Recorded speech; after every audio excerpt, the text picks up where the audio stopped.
Hoje eu vou ensinar você a aprender a habilidade mais valiosa, mais valorizada do mercado, a criar sistemas. Porque, cara, programar, todo mundo programa.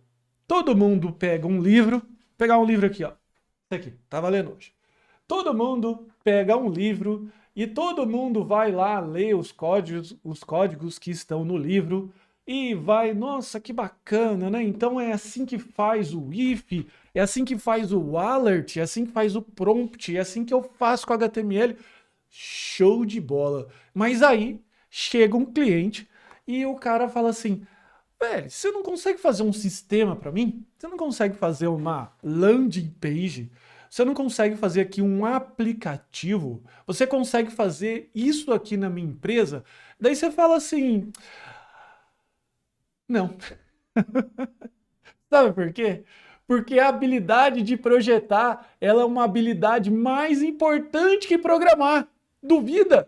Digita, vai no LinkedIn e coloca assim, ó, analista de sistema. Compare os salários e depois compare salário de programador. E o full stack é isso, é o cara que consegue projetar o front, consegue projetar o back, APIs. Claro que ele também é programador, mas a habilidade principal de um full stack é projetos. É o cara que consegue tirar um sistema, qualquer ideia do papel. E adivinha, o seu cliente vai precisar disso. O cara que vai te contratar, ele vai falar assim: ô José, tem como você projetar aqui esse aplicativo de cadastro de fornecedores? E daí você vai ter que saber quais são os campos, o que é um fornecedor, quais são as atividades chaves que um fornecedor faz dentro daquela empresa, se aquele sistema vai ser distribuído como multi-tenants, ou seja, ele vai ser alugado ou vai ser um sistema próprio só daquela empresa. Olha só a quantidade de perguntas e eu nem comecei a aula de hoje.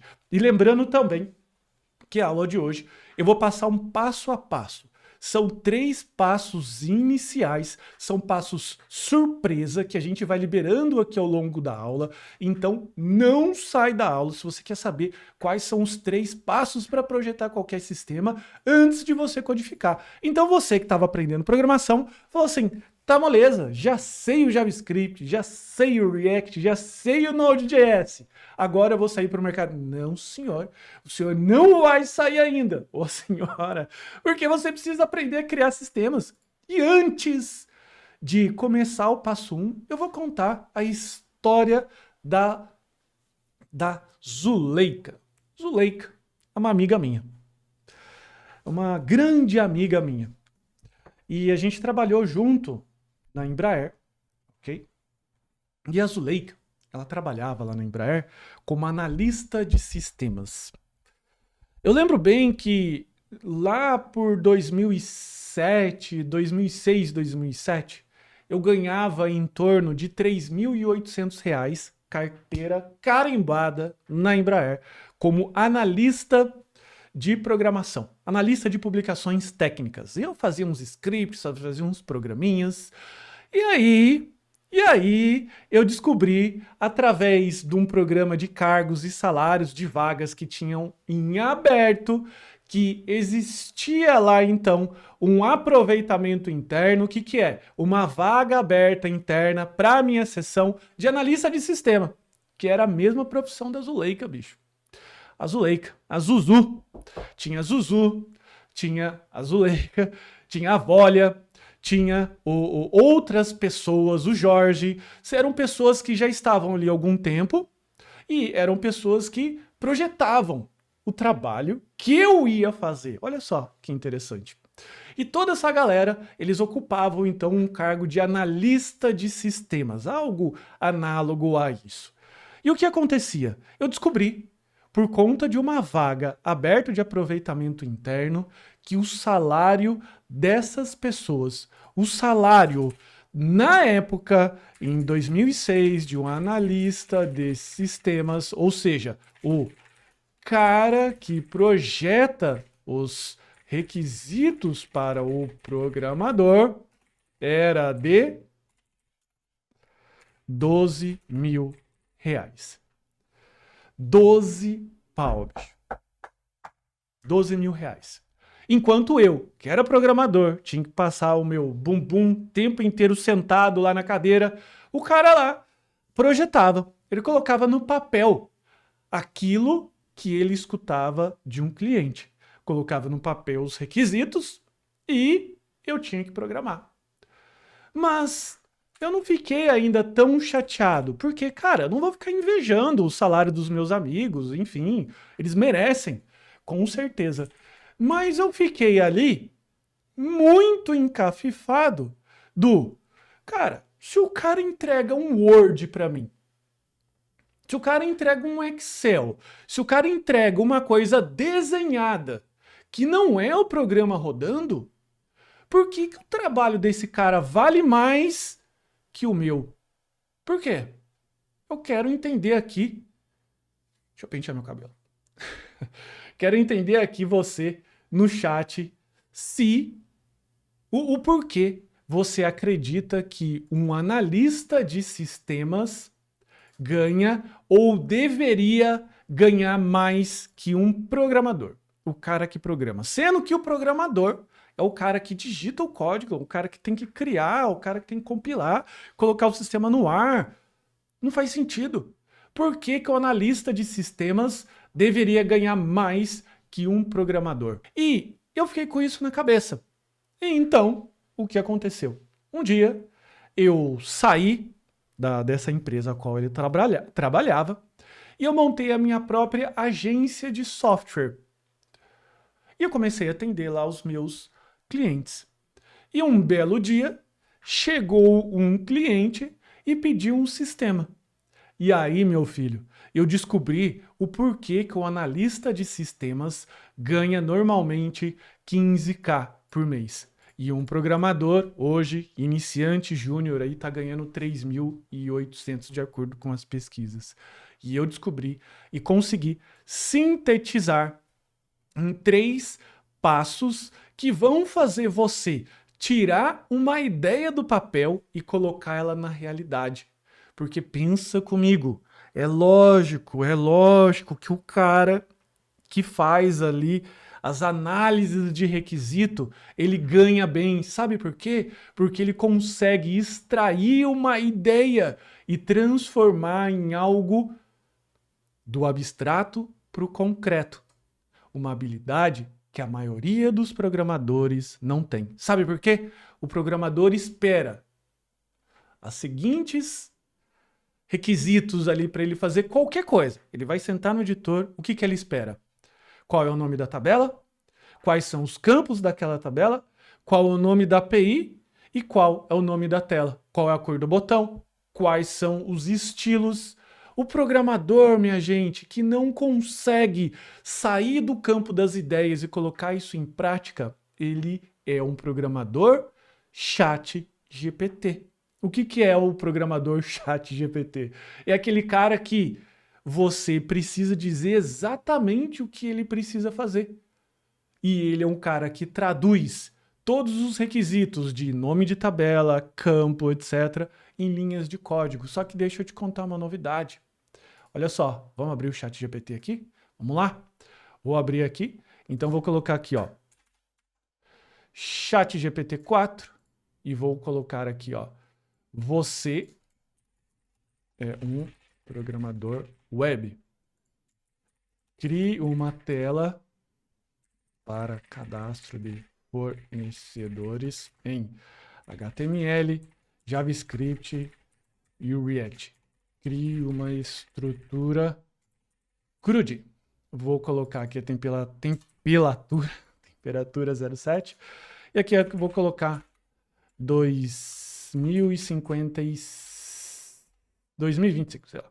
Vamos colocar aqui um submit. Então, vou mostrar aqui um CRUD e ele começa.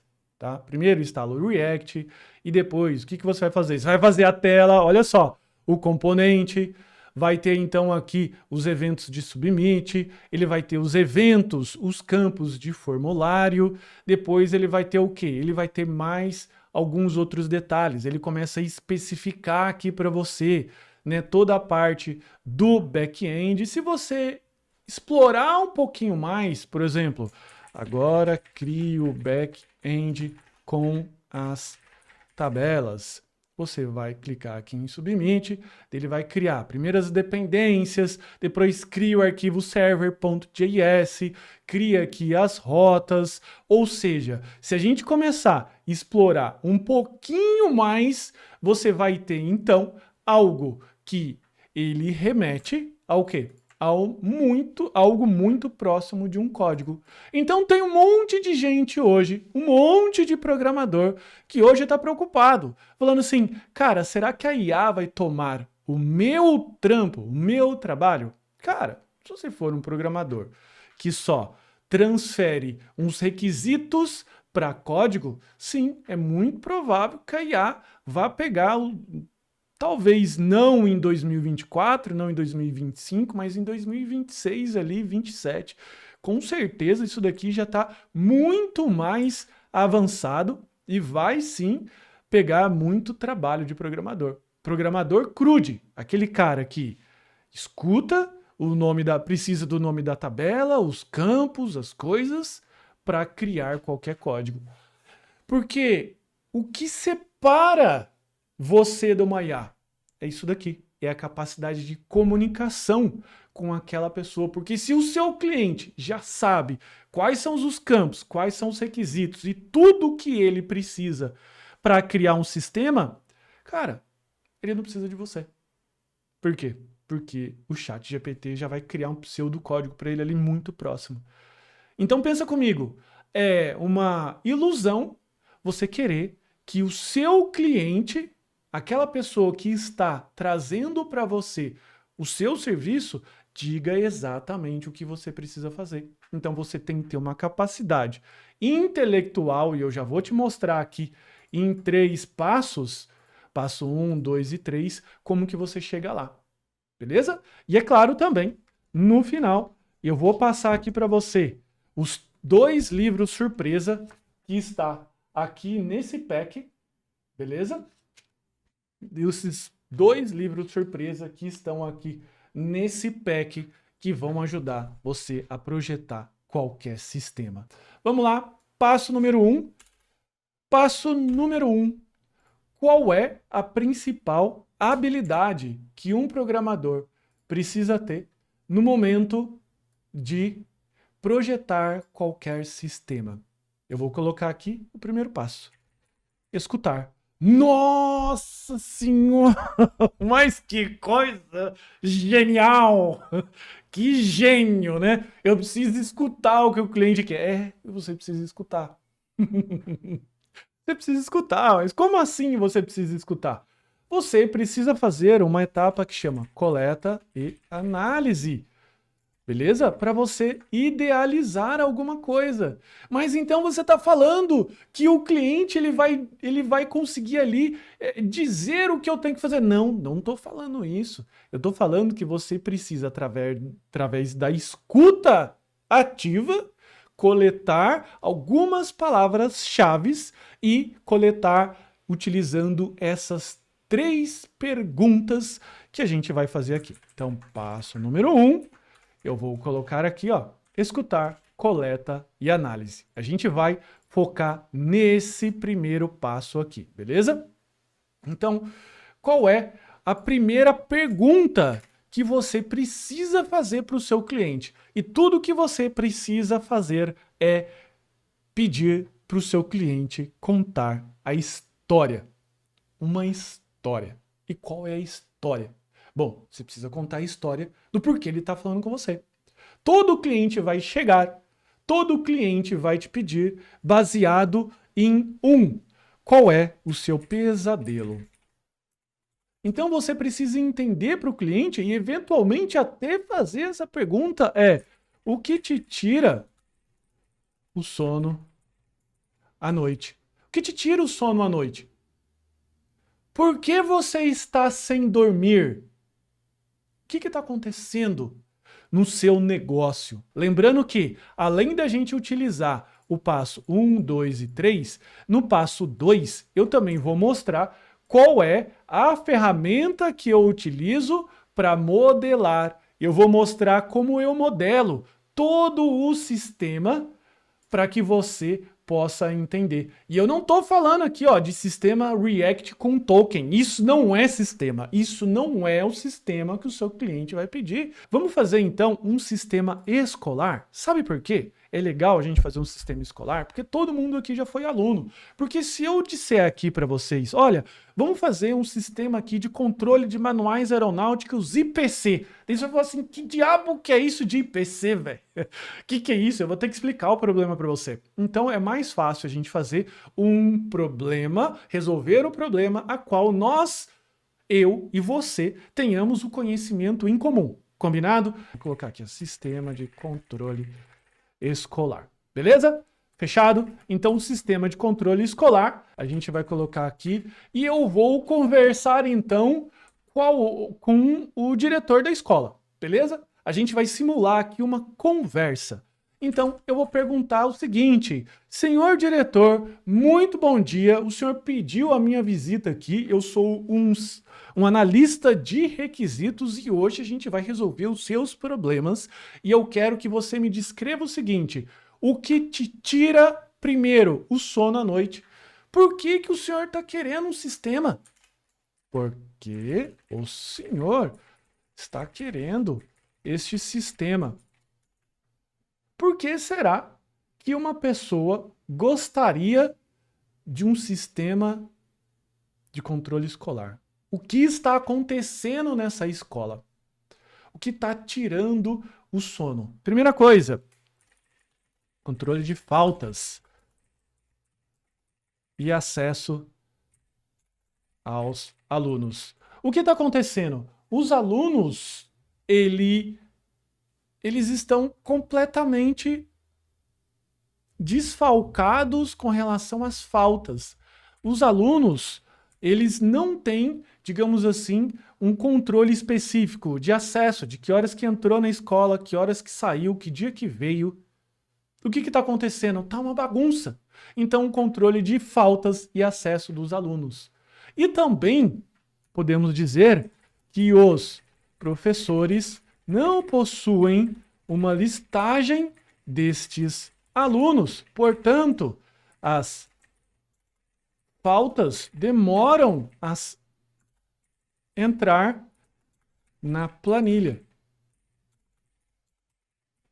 O que acontece? O aluno chega lá, o professor tem que repassar todas as faltas ali, ele nem sabe quais são esses alunos, ou então ele tem uma listinha em papel, e lembra que ele fazia um Czinho, né? Ele fazia ali um J de justificado. Estão lembrados dessa época? Eu tô lembrado. E daí o professor guardava tudo isso em papel.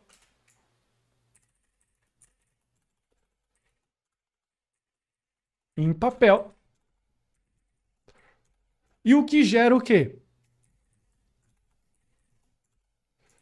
Gera retrabalho.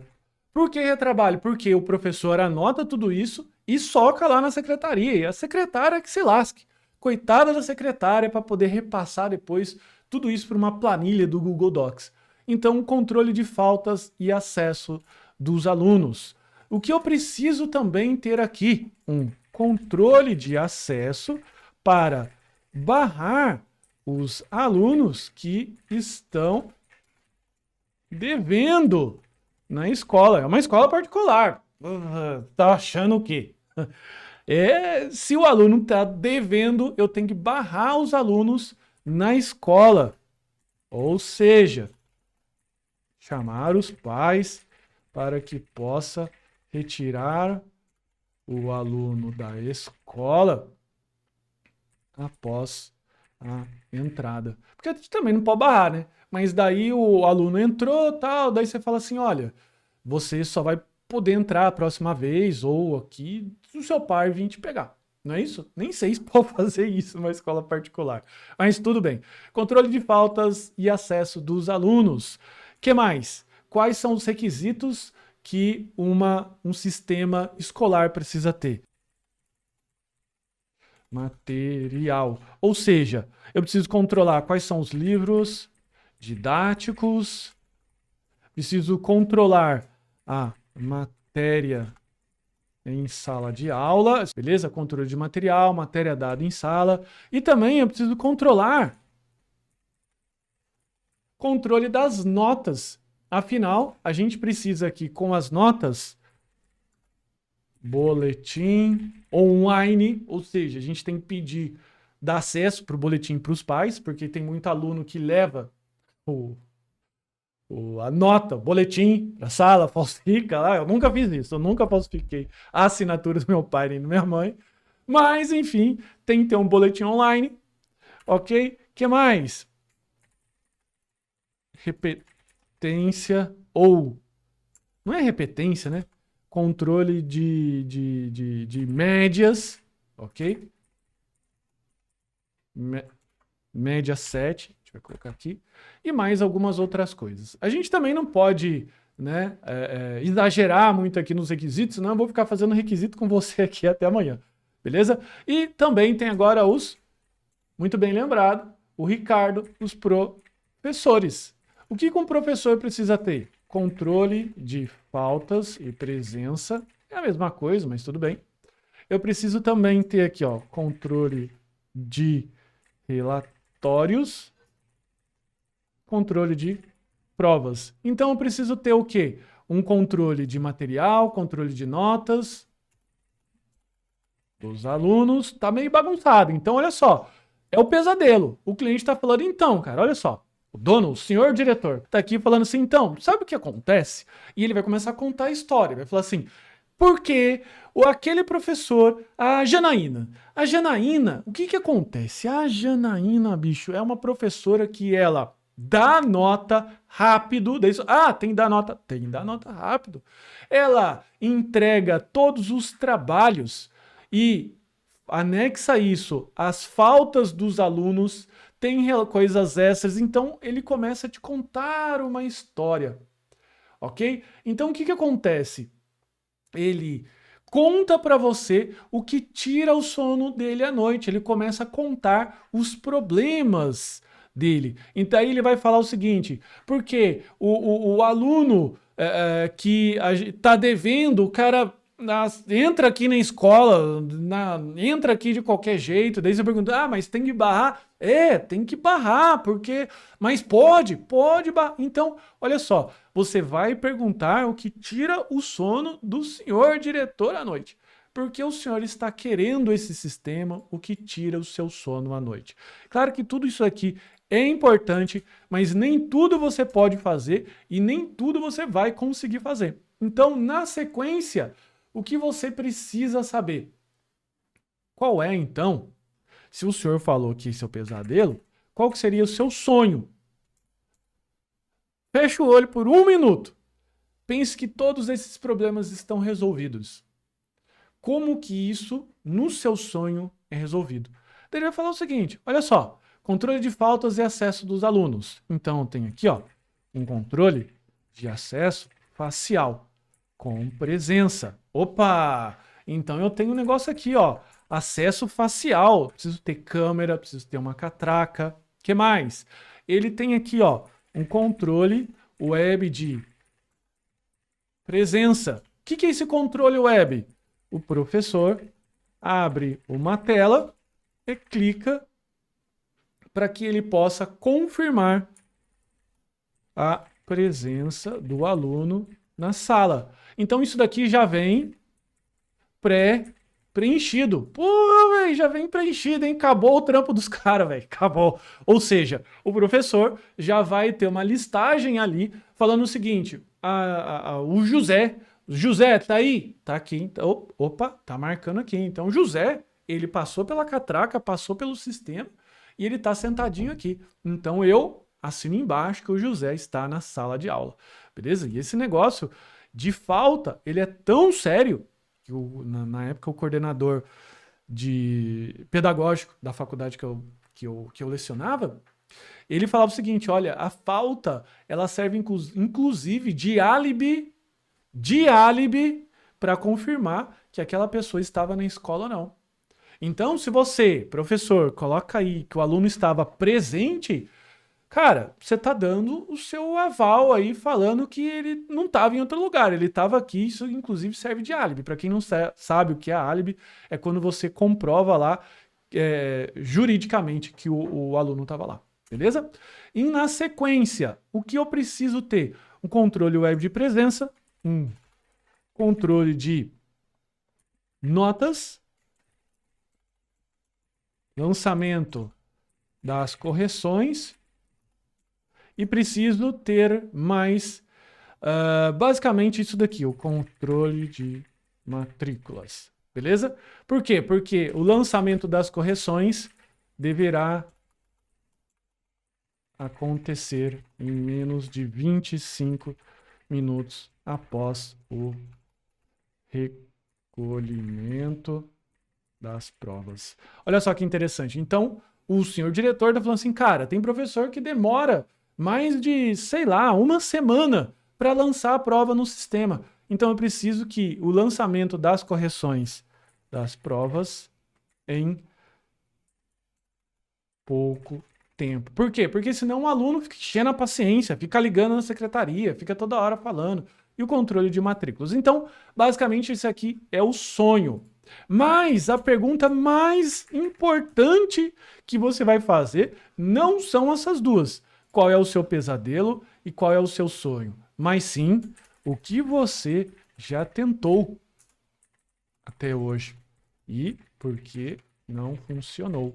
É aqui que você vai conhecer de fato a história real desse cliente. Porque sabe o que pode ter acontecido? Ele pode ter, tentado comprar o sistema que não funciona. Isso significa uma oportunidade mercado para você. Ou seja, se ele tentou comprar alguma coisa que já não funciona no mercado, outras pessoas estão com problema. Portanto, isso abre uma oportunidade de você vender aquele seu sistema para mais pessoas. Mais donos de escola, e daí você pode entrar com um contrato diferenciado. Não é mais um contrato de prestação de serviço, em sim um contrato de aluguel. Um contrato de aluguel do seu sistema. O que é muito interessante, que faz com que você, então, não ganhe mais, talvez, só na quantidade de horas que você trabalhou, mas sim só o fato daquela unidade escolar estar usando o seu sistema. Beleza? Ou, se ele já tentou, né? Tentou contratar, o que deu de errado com o outro programador. E, cara, já saí de cada furada quando eu perguntei isso daqui. Sabe por quê? Porque já tive situações que daí, o que aconteceu? O suposto dono do negócio, o diretor, daí ele começou a reclamar. Não, porque o programador, cara, onde já se viu? O cara queria cobrar. Daí você fala, ele queria cobrar? Ele queria cobrar, mas como assim ele queria cobrar? Não, ele só vai ficar sentado na cadeira, ele só vai digitar uns códigos lá, que é um negócio fácil, ele só vai digitar o código, o cara vai me cobrar 15 mil reais? Pô, isso não é justo.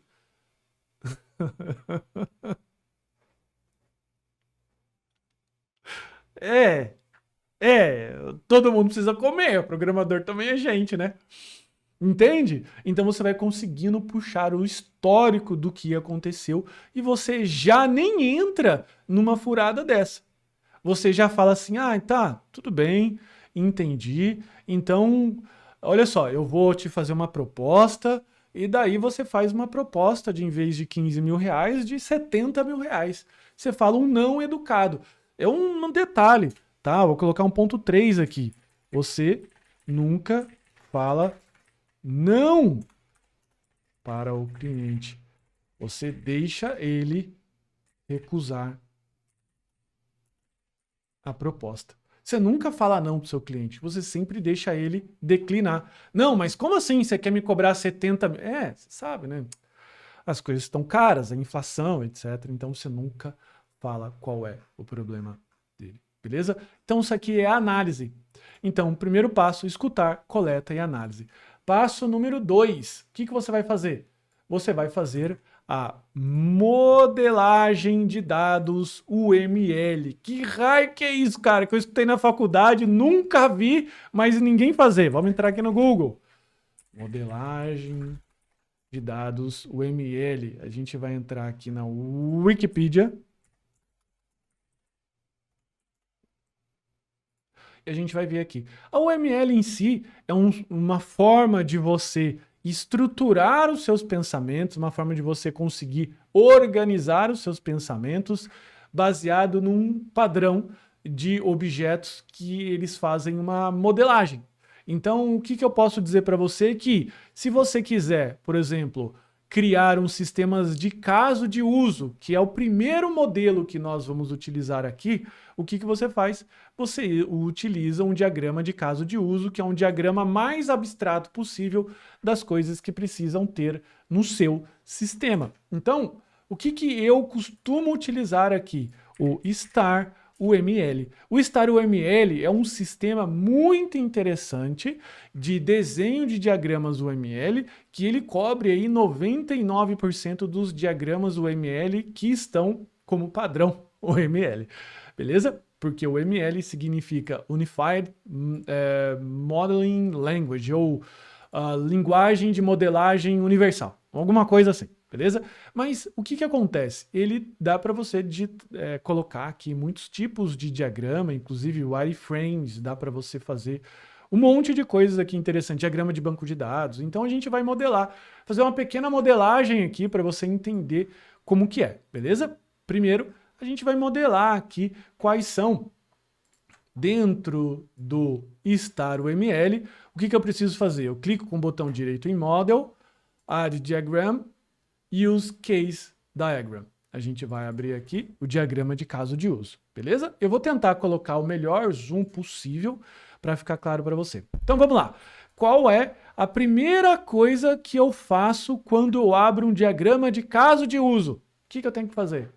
Desenhar bonequinho palito? Não, o senhor tem que colocar quais são os atores desse sistema.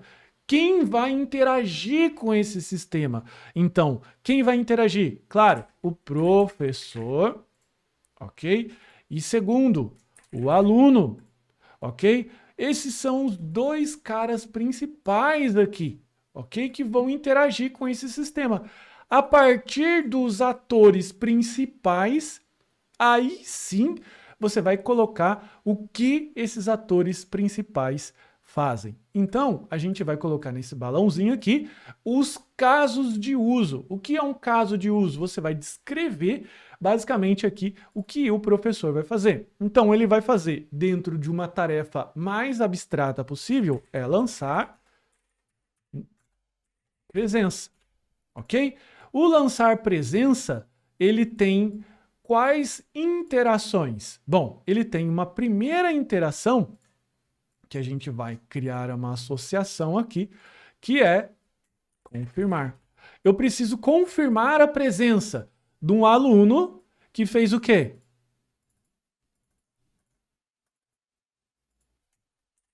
Passou na...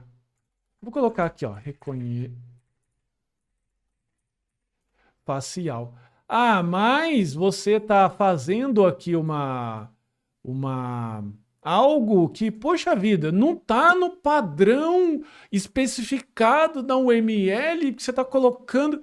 Cara, o UML é o que você quer que ela seja. Você está entendendo? O que é melhor? Você ter um diagrama que só você entende, ou que você vai ficar 15 horas estudando como é que faz diagrama, ou você vai fazer um diagrama que, tudo bem, não está na especificação completa da UML, mas já é o suficiente para eu conseguir programar. Qual que é o melhor? Porque senão o que acontece?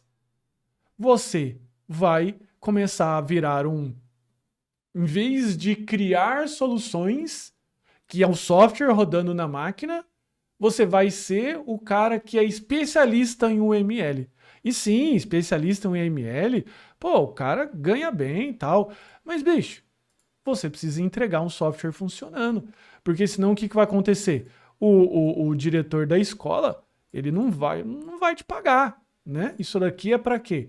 Para eu conseguir ter o mínimo digamos assim, de trabalho. E até para servir como documento em que o diretor da escola, ali, o responsável, ele vai assinar, falando assim, olha, tá certo, é isso que eu quero, é isso que a gente precisa, e agora a gente vai iniciar a fase 2 do nosso contrato, que agora é a construção do sistema. Ops, falei aqui o quarto ponto.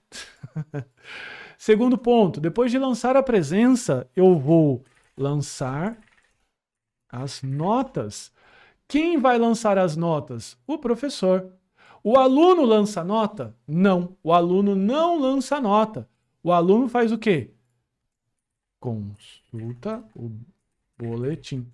Mas o boletim, ele é um sistema que ele está ligado ao sistema de controle de notas. Mas o aluno em si, ele não lança nota. Porque se eu sou um aluno e lanço nota, eu vou lançar 10 para mim, não é verdade? Então, olha só que interessante. Eu já tenho aqui algo em que eu já consigo entender dentro de um sistema quais são as permissões que uma pessoa, um ator dentro daquele sistema tem. Por quê? Porque se eu permitir que o aluno lance as notas, cara, vai estar fácil, né? Outro detalhe também, o sistema de consulta de boletim, ele avisa por e-mail. Avisa quem? Avisa o aluno. Então, eu vou colocar aqui, ó, avisa por e-mail, o sistema de boletim. Então, o que acontece? Você vai começar a adicionar os casos e ações que o sistema vai colocar e como ele interage com seus respectivos atores dentro desse sistema. Se você mostrar isso daqui para um leigo, o que ele vai falar assim? Cara, tá certo, o professor lança presença, ele confirma e o reconhecimento facial acontece através aqui do aluno. Né? O professor lança as notas, mas o aluno só pode consultar o boletim. O aluno não lança a nota. O sistema de controle de consulta de boletim, ele avisa por e-mail. Mas é um aviso o quê? Daí você pode colocar aqui, ó, dentro do stereotype, você pode colocar aqui, auto de automático. É algo automático, é uma anotação que você pode fazer aqui, ó, auto, avisa por e-mail. E isso daqui você começa a desenhar. E qual então o primeiro passo quando você vai fazer a modelagem UML? O primeiro passo é o diagrama de casos de uso. Fiz o diagrama de caso de uso, qual seria o próximo diagrama que eu tenho que fazer? Quem arrisca qual é o diagrama próximo que eu devo fazer? Qual seria? Só isso daqui já é o suficiente para servir como especificação para um sistema? Não, não é o suficiente, mas é uma condição inicial. Lembra da turminha lá da Embraer que eu trabalhei? Eles faziam os sistemas de caso de uso, validavam com quem estava solicitando o sistema e depois, na fase 2 de validado, o que eles faziam? Eles faziam um diagrama de entidade relacional. O que é um diagrama de entidade relacional? É o diagrama onde eu vou fazer as tabelas do banco de dados. Isso mesmo. Então eu tenho, bugou aqui. Então o que eu tenho? A disciplina. O que tem que ter numa disciplina? Vamos lá, preciso de ajudas. Tenho o meu campo ID. Tenho então aqui o nome da disciplina. Tem então o período. Claro que eu estou fazendo aqui em português, mas você vai ter que fazer em inglês ou no você costuma colocar, ok? Vai ter que ter o período, mas o período nem é ligado aqui. Olha só, o que a gente precisa fazer? A gente tem que fazer aqui, ó, a matrícula. O que a matrícula precisa ter? A matrícula, ela precisa ter, então,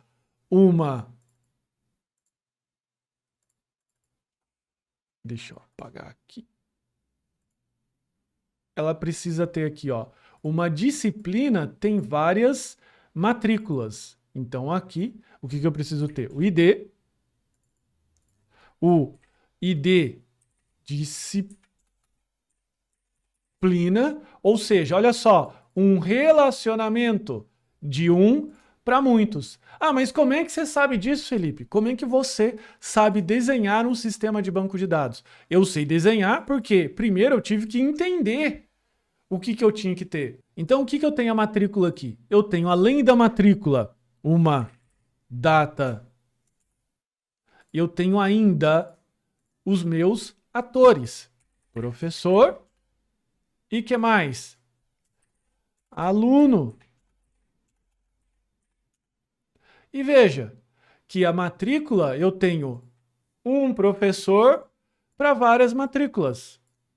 Eu tenho, então, um aluno para várias matrículas. Então, me parece que a tabela matrícula é uma tabela muito importante. Olha só, o que ela concentra? Ela concentra disciplina, concentra ID professor e concentra ID aluno. E a gente ainda vai colocar aqui, ó, status. Por quê? Lembra que o seu diretor tá precisando aqui, ó, lançar presença, fazer reconhecimento facial, lançar aqui. Então, se o aluno pode entrar ou não. Então, tem que ter um status. Se o status daquela matrícula estiver inválido ou inativo, o que eu vou fazer? Não libero a catraca. Então, eu vou sempre ficar aqui controlando a matrícula. Tem aqui uma data ou período da matrícula. E sim, eu estou fazendo aqui de um jeito bem simples ainda. Por quê? Porque aqui eu não quero complicar termos em inglês e vários detalhes aqui que a gente poderia complicar ainda mais. Vou dar um salvar como aqui e vou colocar aqui no meu home esse valor. Mas o que eu posso montar? Eu vou montar aqui, ó, um outro modelo que eu desenhei. Deixa eu fechar aqui o meu UML, dar um new.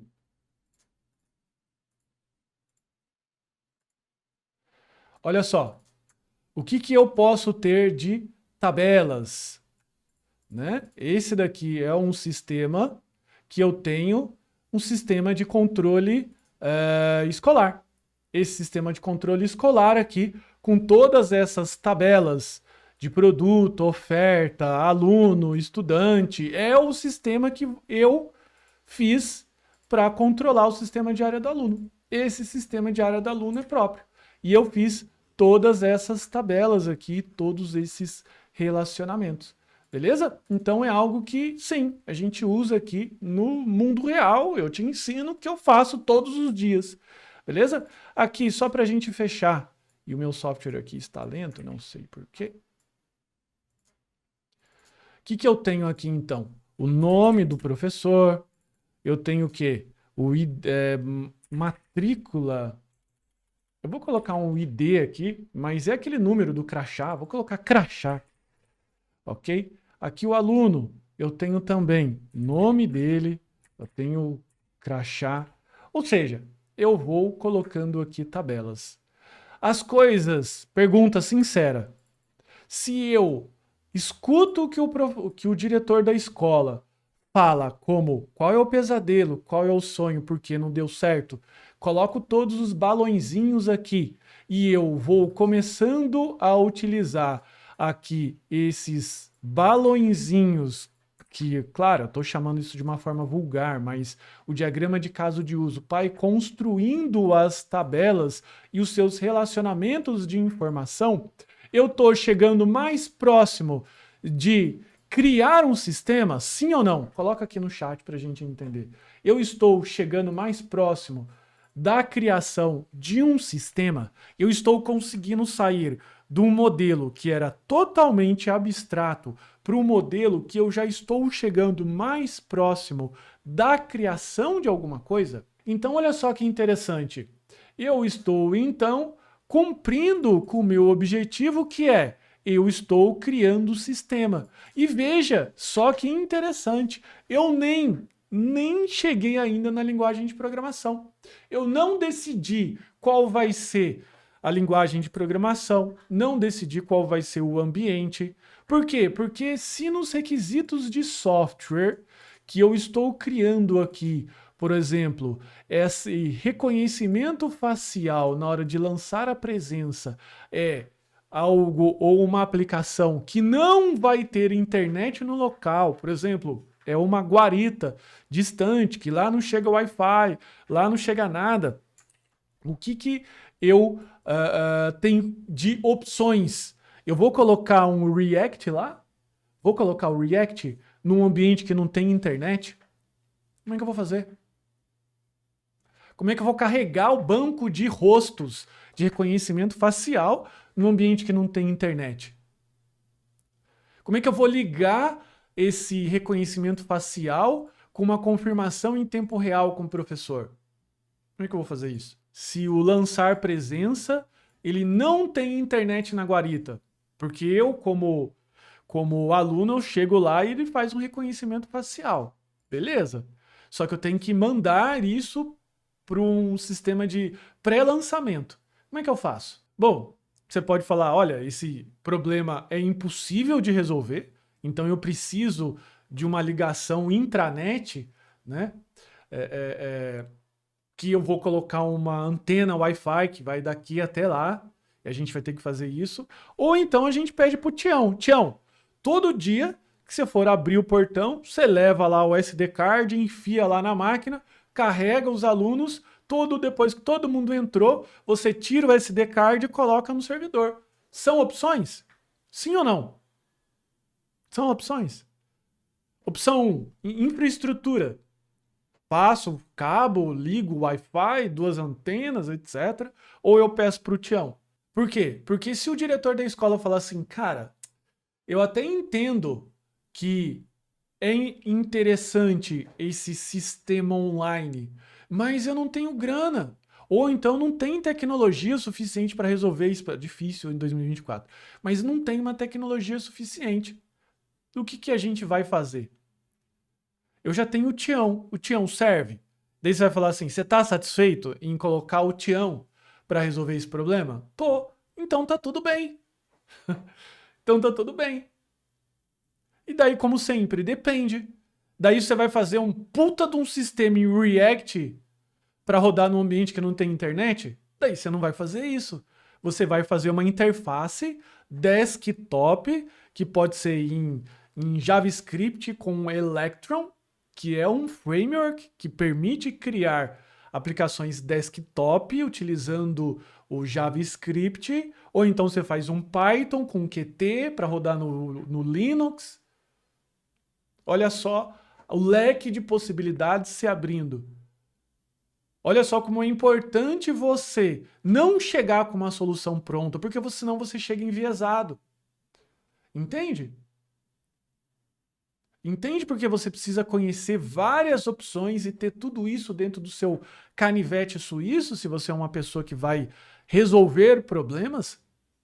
E eu estou falando aqui de um sistema de controle escolar que só está controlando 2 questões aqui, que é presença e nota. Imagine se a gente vai criar agora um sistema de pedido online completo como o do iFood.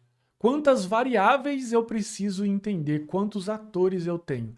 Eu vou ter lá a loja, vou ter lá o cliente, vou ter o motoboy, o que mais? Entende por que essa habilidade custa caro? E se você juntar essa habilidade com a habilidade da imersão do dia 1, que foi a aula mais interessante que eu dei até hoje, que a gente criou o mecanismo de MPA, módulo, processo e atividade, você nunca mais, eu te prometo que você nunca mais vai ficar desempregado. Porque, cara, você vai conseguir resolver qualquer problema. E a habilidade de resolver problema é uma habilidade que ela é barata ou é uma habilidade que ela é cara? A habilidade de resolver problemas é uma habilidade cara para quem está contratando, obviamente, ou uma habilidade barata. Será que eu deveria ganhar bem para resolver problemas? Porque problemas custam, né? Dá prejuízo. Tem aluno fugindo na escola. Tem aluno inadimplente chegando aqui. Vamos pegar só os inadimplentes? 30% dos seus alunos são inadimplentes. 10%, vai, 30 é muito, 10%. O faturamento da sua escola é de 100 mil reais.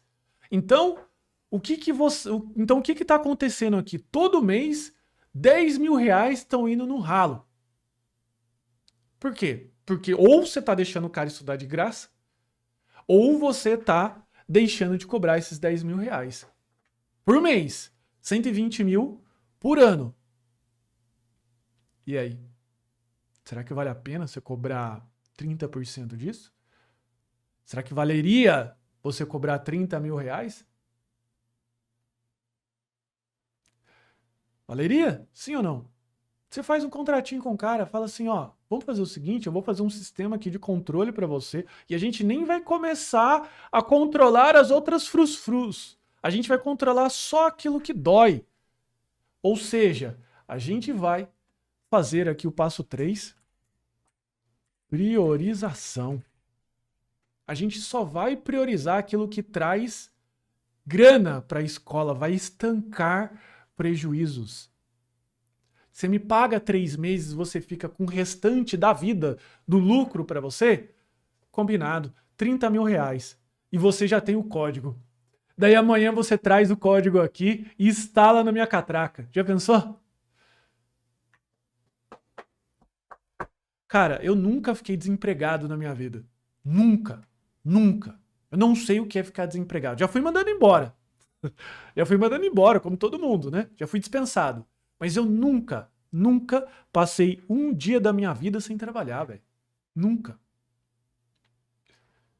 Por quê? Porque, cara, eu naturalmente já tenho habilidade nativa minha de querer resolver problemas. Eu, quando tinha lá, eu era mais novo, tinha 15, 14 anos, eu queria ser um inventor. O que um inventor faz? O inventor resolve problemas. E olha só, não estou falando de tecnologia, eu estou falando de um ML que você abre, faz balõezinhos aqui, depois faz diagramas de classe, e você aí, ó, preocupado em ter que estudar React com Angular, com não sei o que. Calma, calma, vai ter a hora de você passar por isso, que é o quarto passo, priorização, a gente vai colocar aqui, ó. Por que priorização? É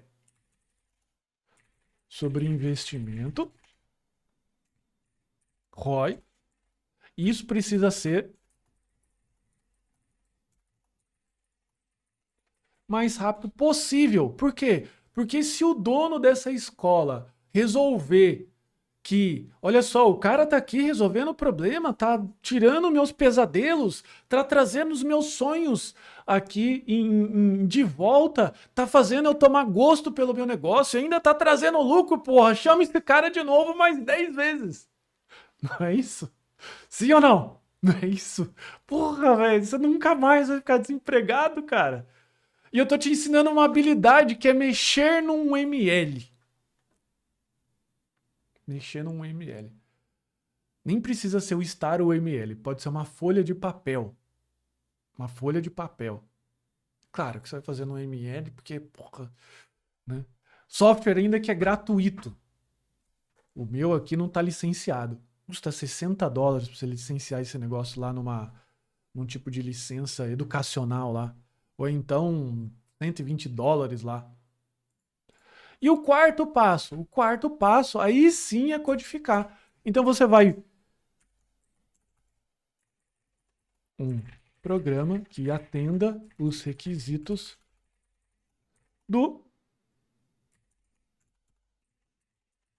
de análise.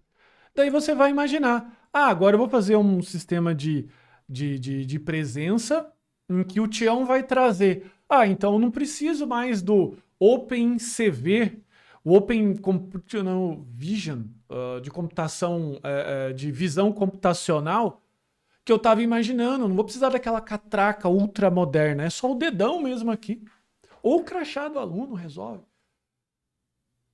E é o Tião que vai fazer. Tá, tudo bem. Então é um sistema aqui simples. Simples para você. Mas pro dono da escola, você resolveu a vida do cara, velho. Você também consegue entender um pouco do contexto do que você está fazendo? Consegue entender aonde que você está se encaixando na comunidade, no mundo? Você está conseguindo ver o seu local? Você sabe o que que é um cara chegar no seu aniversário e falar o seguinte: cara, hoje é seu aniversário, pede a quantidade de pizza que você quiser, que eu vou te mandar a pizza. Sabe o que que é isso? Ele vai falar assim: não, não, não, mas custa caro, mas não precisa pagar. Eu vou te dar a pizza. E daí chega lá, 5, 6, 7 pizzas de pepperoni com não sei o que, e refrigerante e tudo mais, e chega o bolo. Chega 2, 3 motoboy pra chegar rápido. Por quê? Porque o cara tá te agradecendo, bicho. Ele tá te pagando e ainda tá te agradecendo. Os alunos estão recebendo nota rápido. O professor tá indo pra casa feliz, velho. Não tem outro trabalho melhor que esse. Não tem, velho. Você pode deitar a cabeça no seu travesseiro e falar assim: Senhor, fiz o que deveria ter sido feito e tudo que eu estou fazendo está servindo como algo positivo para o mundo. E depois tem outros sistemas rodando por aí, já pensou? Tem na escola joseense, na escola paulista, daí depois você instala lá no outro. Pô, velho, não tem pra ninguém, bicho. Você não tem pra ninguém. 15 mil reais, velho. É lixo. Lixo. Isso aqui tinha que ser 150 mil, cara. Tá entendendo? 150 mil. Dá pra vender pra 10? Não dá? Dá pra vender pra 10. E é só passo 1, passo 2, passo 3. Cara, são habilidades que tá aqui. Foi isso que eu aprendi com a Zuleika, bicho. Foi isso que eu aprendi com a Volha. Foi isso que eu aprendi com o Jorge. Pô, os caras são foda, né, velho? Os caras são foda. São 4 passos, velho. 4 passos pra você conseguir chegar e codificar. É escutar. Pede pro cara, me conta a sua história. Eu tô aqui, me conta a sua história. Você me permite gravar o áudio? Permito. Conte a minha história. Passo 2. Você vai abrir um software gratuito e você vai desenhar balãozinhos aqui. Certo? Depois, para cada balãozinho, você vai detalhar alguma outra coisa aqui dentro de um sistema aqui de banco de dados. Passo número 3, priorizar. Você vai conversar com o dono. 8 putinho. Você vai priorizar com o dono e falar assim, cara, o que é o seu pior pesadelo? Cara, o pior pesadelo é os alunos entrando, velho, e não pagando, bicho. Porra, 10 pau, velho. Eu pago o salário de 5 professor. Caralho, tá difícil. Daí você vai lá, traz 10 pau pro cara, velho. De passo 4, daí no passo 4 você é feliz. Daí você vai criar seu sistema, daí você vai trazer, daí você vai brincar de código. Até o passo 3 é chato. Por quê? Porque é papel, é coisa, mas tá bom, velho, tá bom. E o que você tem para te auxiliar? Os 2 livros misteriosos aqui que entrei, que são 2 livros que eu recomendo muito que você leia. O primeiro livro é o livro chamado Arquitetura Limpa. É um livro do Uncle Bob, Robert C. Martin, que é um livro que te ensina a criar arquiteturas mais limpas, sistemas mais limpos, sistemas melhores projetados. Ele está mais ligado ao passo 4. E o passo 1, 2 e 3? Qual é o tipo de livro que vai me ajudar? Cara, DDD, Domain Driven Design. É um livro difícil de ler. Eu assumo que não é um livro fácil, mas ele vai dar uma estrutura de modelagem para você que você consegue fazer isso aqui, ó. Você consegue modelar, você consegue isolar domínios, você consegue entender aqui, ó, um passo a passo, que sinceramente tá um passo a passo mais detalhado.